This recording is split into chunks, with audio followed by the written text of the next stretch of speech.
Guys, welcome back to another video of BTI and I hope कि तुम लोग बहुत ही ज्यादा अच्छे और मजे में होंगे। बट मैं आगे बढ़ने से पहले कहना चाहूंगी कि अगर इससे पहले के एपिसोड अभी तक चेकआउट नहीं किया है तो पहले जाओ और जाकर उसे देख लो, वरना यहाँ तुम्हें इस कमाल के एपिसोड में बिल्कुल भी मजा नहीं आने वाला। और अगर तुमने देख लिया है तो बिना किसी देर के आज के इस वीडियो को फटाफट से शुरू करते हैं। लेकिन उससे पहले प्रीवियस एपिसोड को थोड़ा सा जान लेते हैं। सो मीन्स जैसा कि हमने लास्ट एपिसोड में देखा था, जहां पे शव्यन शूनर और बाकी सबके साथ पहुंच जाता है उसी डेमोनिक फ्लेम रियल्म के अंदर, जहां पे इनका सामना फायर स्लेव से हो जाता है और जो कि दे तलदल इनके ऊपर हमला करना शुरू कर देते हैं और जिनसे बचते बचाते फाइनली ये लोग सीधा यहाँ से एक दूसरी जगह पे पहुंच जाते हैं जो कि डेमोनिक स्पेस था। और यहाँ पे हम देखते हैं कि आते साथ यहाँ पर इनके ऊपर एक मिस्टीरियस सा बंदा हमला कर देता है जिसके पास एक जॉइंट सी ब्लड एक्स थी और यहाँ अकेले सिंगल हैंडेडली वो सभी को निपटाना शुरू कर देता है। यहाँ पर इतनी पावर को देखते साथ ही जो शजन और जो जियान है वो दोनों कमान संभालती हैं। लेकिन by the end of the episode हम देखते हैं कि यहाँ पर सरप्राइजिंगली वह कुछ ऐसा तैसा यहाँ सर्वाइव कर जाता है और फिर फुल किलिंग इंटेंट के साथ वो अपने क्लैन टैटू मार्क को अनलीज करता है, जो कि और कुछ नहीं बल्कि शाज क्लैन का था। और यहाँ पे फाइनली चेन को पता चल चुका था कि यह जो भी है ये असल में उसके शाज क्लैन से बिलोंग करता है। और अब आगे समझ, हमारे इस एपिसोड के स्टार्टिंग में हमें यहाँ पर उसी डेमन फ्लेम पैलेस का सीन दिखाया जाता है कि उसी स्पेस का सीन दिखाया जाता है जहाँ पे चारों तरफ से अचानक से इंटेंस अमाउंट में फ्लेम्स बाहर निकलने लगती है और एक ह्यूज एक्सप्लोजन के साथ यहाँ पे स्पेस में क्रैक करते हुए एक क्लैन मार्क बाहर आता है जो कि और कुछ नहीं बल्कि था शाज क्लैन टैटू मार्क देखकर शज्या समेत सभी लोग शॉक्ड हो जाते हैं और अचानक से यह मार्क पूरी तरीके से यहाँ से डिसअपियर हो जाता है। और फिर यहाँ पर हम उसी बंदे जिसका नाम शज्य है, जैसे कि मैं लास्ट एपिसोड में ही बता चुकी हूँ, और यहाँ पे उसके फोरहेड के ऊपर वो मार्क बन जाता है। अब शवलन कहने लगता है कि ये तो शायद क्लैन टैटू मार्क है। और तभी हम देखते हैं कि अचानक से शाज चेन को कुछ होता है और वो हवा में ऐसे ही जंप करते ही यहाँ इन सब की तरफ स्लैश अटैक से कर देता है, जिनसे ये लोग डज करना शुरू कर देते हैं। यहाँ पे हम देखते हैं कि तभी ज्यादातर जो स्लैश अटैक थे ना वो सीधा जियान की तरफ जा रहे थे, क्योंकि इन सब में सबसे ज्यादा और यहाँ पर ऑटोमेटिकली जो शजन है वो उसी पे चार्ज करता है, लेकिन जियान उस सारे स्लैश अटैक को बहुत इजीली काउंटर कर लेती है। अब तभी हम देखते हैं कि जो शजन है वो सीधा उसकी तरफ चार्ज करता है। यहाँ उसके सामने आते साथ ही वो अपना कुल्हाड़ा चिल्ला के जियान की तरफ मारता है, लेकिन जियान भी अपने स्पीयर को आगे कर देती है। ऑन्टोडिक है और दोनों के ही जो डिवाइन वेपन्स आपस में कोलाइड करते हैं ना, तो यहाँ पर एक ह्यूज इम्पैक्ट रिलीज होता है जिससे एक ऑर्डिनरी कल्टीवेटर तो ऑन द स्पॉट ही मारा जा सकता है। अब तभी हम देखते हैं कि यहाँ पे जान जैसे ही इसके इम्पैक्ट से पीछे धकेल दी जाती है तो यहाँ सिस्टर एर जो गोनगाई है ना, ये लोग फ्रंट का जिम्मेदारी संभालते हैं, अलग अलग डायरेक्शन से इस पे हमला कर देते हैं। लेकिन अकेले ही शुरू से इन लोगों को निपटा रहा था और जो बैटल इनके बीच होती है वो काफी ज्यादा इंटेंसली होने लगती है।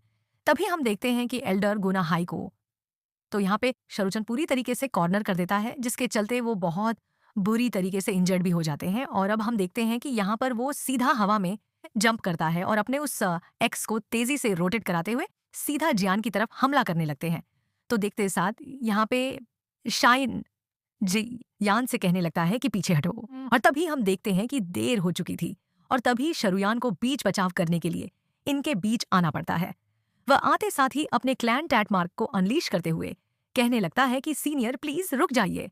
तभी हम देखते हैं कि जैसे ही उस क्लैन एट मार्क के बड़े से फिगर को यहाँ पे शरुचन देखता है ना, तो उसका एक्स बिल्कुल शायन के नाक के पास आके रुक जाता है। और यहाँ हम देखते हैं कि इसे प्यूरिफाइंग डेमोनिक लोटस ने पूरी तरीके से अपने कंट्रोल में कर लिया है। लेकिन ब्लड मार्क की जो पावर है ना वो अभी भी इसके कॉन्शियसनेस में बचाए हुए है, जिसके चलते उसने यहाँ पर तुरंत ही पहचान लिया। वो कहने लगता है कि क्या शरुक्लैन अब। तभी यहाँ पे हम देखते हैं कि शरुआ उन्हें रिस्पेक्ट देते हुए कहने लगता है कि मेरा नाम शरुयान है, क्या मैं जान सकता हूँ कि आप टाओ क्लैन के कौन से ब्रांच से बिलोंग करते हो। अब जैसे ही वो शाओयान सुनता है ना, तो यहाँ पे शरुचन कहने लगता है कि क्या तुम भी शाओ क्लैन से बिलोंग करते हो। अब तभी इससे पहले कि शाओ युगान कुछ कह पाता, अचानक से हम देखते हैं कि शरुचन के फोरहेड पर वो जो मार्क था ना वो अचानक से बिल्कुल ब्लरी सा होने लगता है और यहाँ डेमोनिक फ्लेम हम देख पाते हैं। और तभी वो अपना सिर जोर से पकड़ लेता है और कहने लगता है कि क्या तुम कौन हो, मैं कौन हूँ, अचानक से क्या हुआ है। यहाँ पे जो एल्डर गुना अनहाई है वो उसके एक्स को देखकर समझ जाता है, क्योंकि कि आखिर वो कौन है। वो कहने लगता है कि क्या बाय एनी चांस सो तुम ब्लडी एक्स शरुचन हो। अब शरुचन का नाम सुनते साथ ही शाओयान भी शॉक्ड हो जाता है और यहाँ पे गणाई आगे बताने लगता है कि हाँ इसमें कोई दो राय नहीं। जो ब्लड कलर क्योंकि एक्स ये हम है। देख रहे हैं, मैंने इसे तो एंशिएंट टेक्स्ट में पढ़ा था और इसे मैंने वहां पे देखा भी था। और ऐसा कहा जाता है इतिहास में कि जो एंसेस्टर शरुयान है ना, उनका कजिन ब्रदर यानी कि शरुचन वो बहुत ही ब्रिलियंटली टैलेंटेड थे और उसका जो सिग्नेचर वेपन था वो और कुछ नहीं बल्कि यही ब्लड एक्स है। अब यहाँ पे जैसे ही शाओयान सुनता है कि एंसेस्टर शाओ शायन का यह कजिन है, तो यानी कि ये शरुयान का ही एंसेस्टर हुआ एंड सिस्टर शाओचेन। अब तभी हम देखते हैं कि अचानक से शरुचन के सिर में बहुत ज्यादा पेन होने लगता है। उसके आसपास हम प्यूरिफाइंग लॉर्ड्स डीमन फ्लेम को देख पाते हैं जो कि उसे कंट्रोल कर रहा था और यहाँ पे उसके आसपास काफ़ी अमाउंट में यह फॉर्म रिलीज होता है और जिसके चलते सभी लोग दूर हट जाते हैं और अब शाउज कभी जैसे खुद के ऊपर से कंट्रोल हटने लगता है। और तभी यहाँ पे शरुचन चिल्लाते हुए कहता है कि प्लीज मुझसे दूर रहो वरना मैं तुम लोगों को हर्ट कर दूंगा। अब तभी हम देखते हैं कि शौयान कुछ करने वाला था कि तभी उसका फोरहेड ग्लो करने लगता है और शौयान के अंदर एक अलग ही ऑरा आ चुकी थी। उसकी आंखें भी यहाँ पर प्यूरिफाइंग डेमोनिक लॉर्ड्स फ्लेम के जरिए से ग्लो करती है और वो सीधा आगे जाता है और अपने दोनों फिंगर को सीधा शरुचन के थर्ड आई के बीच में पॉइंट आउट करते हुए कहने लगता है कि सीनियर फिक्र मत कीजिए, मैं आपकी मदद करूंगा।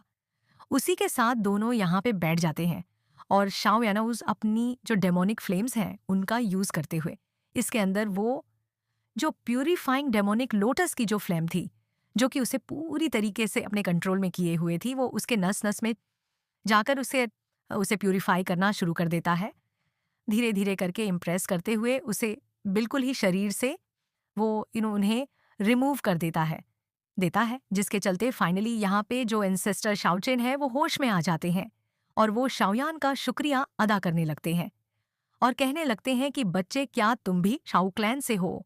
जिस पे शाओयान उसे एंसेस्टर कहते हुए ग्रीट करता है और बताता है कि हाँ, जूनियर शाओयान एंसेस्टर शाओचेन को ग्रीट करता है। अब तभी हम देखते हैं कि जो एंसेस्टर शाओचेन है वो कहने लगता है कि बताओ इस वक्त शाओ क्लैन की कैसी कंडीशन है, जिसमें यहाँ पे शाओयान बताने लगता है कि शाओ क्लैन तो अब एग्जिस्ट ही नहीं करता। तो सुनकर एंसेस्टर शाओचेन को काफी ज्यादा बुरा लगता है। तब जाकर यहाँ पे शाओयान बताने लगता है कि आखिर क्या हुआ था। 6:17 एंसेस्टर शाओ शान की सारी बातें बता देता है कि कैसे उन्होंने क्लैन की जितनी भी ताकत ब्लड लाइन थी उनके ट्रेसेस को इकट्ठा करके ब्रेक थ्रू करने के लिए यूज किया, बट एट द एंड वो नाकाम रहे और जो हून क्लैन है उसने इसी बात का फायदा उठाया और अचानक से यहाँ पे जो एंसेस्टर शाओशा ने उनके ऊपर हमला किया, उनकी फैमिली को भी बुरी तरीके से इंजर्ड कर दिया और तब से लेकर शाओ क्लैन कभी भी पनप नहीं पाया। लेकिन फॉर्चुनेटली उनकी सुअन का एक बचा हुआ हिस्सा जो डिवाइन टॉम है उसके अंदर मौजूद था, जिसके बाद मेरी मुलाकात उनसे हुई और जो क्लैन की बची हुई थोड़ी बहुत की पावर थी ना, उन्होंने सब कुछ मेरे अंदर ट्रांसफर कर दिया, मुझे पास डाउन किया इस उम्मीद में कि शायद मैं किसी दिन हमारे शाओ क्लैन को रिवाइव कर पाऊं। अब यहाँ पे ये सारी बातें सुनकर शाओचुन को काफी गुस्सा आता है और वो कहने लगता है कि मेरा भाई, यहाँ तक कि मेरा कजिन भाई शाओ शान भी इसमें नाकाम रहा। काश काश मैं उसके पास रहकर उसका साथ दे पाता। अगर मैं उसके पास होता तो वह कभी भी ऐसे मारा तो ना जाता। यहाँ पे हम देखते हैं कि जो एंसेस्टर शाओचून है वो कहीं ना कहीं खुद को ही ब्लेम करने लगते हैं, पर तभी शाओयान उनके पास आकर कहने लगता है कि एंसेस्टर प्लीज खुद को आप किसी भी बात के लिए दोषी मत ठहराइए। यह सब कुछ हुआ है तो बस गुअन क्लैन यानी कि सोल क्लैन की वजह से और जो भी नतीजा निकला से हुआ है। यहाँ पे यह सुनकर हम देखते हैं कि शाओचून को थोड़ी राहत मिलती है, पर तभी शाओयान उसे बताने लगता है कि फिलहाल के लिए हमारी जो टॉप प्रायोरिटी है वो ये है कि हमें हर हाल में इस डेमोनिक फ्लेम रेल्म को छोड़ के बाहर जिंदा और सही सलामत निकलना है। अगर हम लगातार यहाँ पे ही उलझे रहे ना तो सब कुछ खत्म हो जाएगा और शायद हम भी आपकी तरह ही हमेशा हमेशा के लिए यहाँ पे ट्रैप होके रह जाएंगे। अब तभी एंसेस्टर से शाओयान पूछने लगता है कि एंसेस्टर, क्या आप मुझे बता सकते हैं कि आखिर मुझे प्योर लॉर्ड्स डेमन फ्लेम कहाँ मिलेगा? क्योंकि अगर वह चीज हमें मिल जाता है ना तो ये मेरे लिए बहुत ही ज़्यादा फ़ायदेमंद होगी और शायद मैं इससे और ज़्यादा जब स्ट्रॉन्ग्स भी बन जाऊँगा और फिर हून क्लैन यानी कि सोल क्लैन का सामना भी कर पाऊँ। अब जैसे ही यहाँ पे हम देखते हैं कि जो शाओचुन है, वो ये बातें सुनता है ना, तो वो कहने लगता है कि अफ़सोस की बात है, पर तुम फ़िलहाल के लिए उसके मैच के नहीं हो क्योंकि उसकी ताकत बहुत ज़्यादा है। पर तभी यहाँ पे शाओयान स्माइल करता है और कहने लगता है कि मैं जानता हूँ और यहाँ पर आने से पहले ही मैंने इस बात का पता लगा लिया था। लेकिन वह फ्लेम हमारे लिए बहुत ज़्यादा इम्पोर्टेंट है और उसके लिए मैं अपनी जान की बाजी तक लगा दूंगा। लेकिन हर हाल में मुझे उसे हासिल करना ही होगा। इसलिए तो यहाँ पर सभी लोग मेरी मदद के लिए आए हैं क्योंकि अगर हमें सरवाइव करना है तो मौत के रास्ते पर तो चलना ही होगा। 8:28।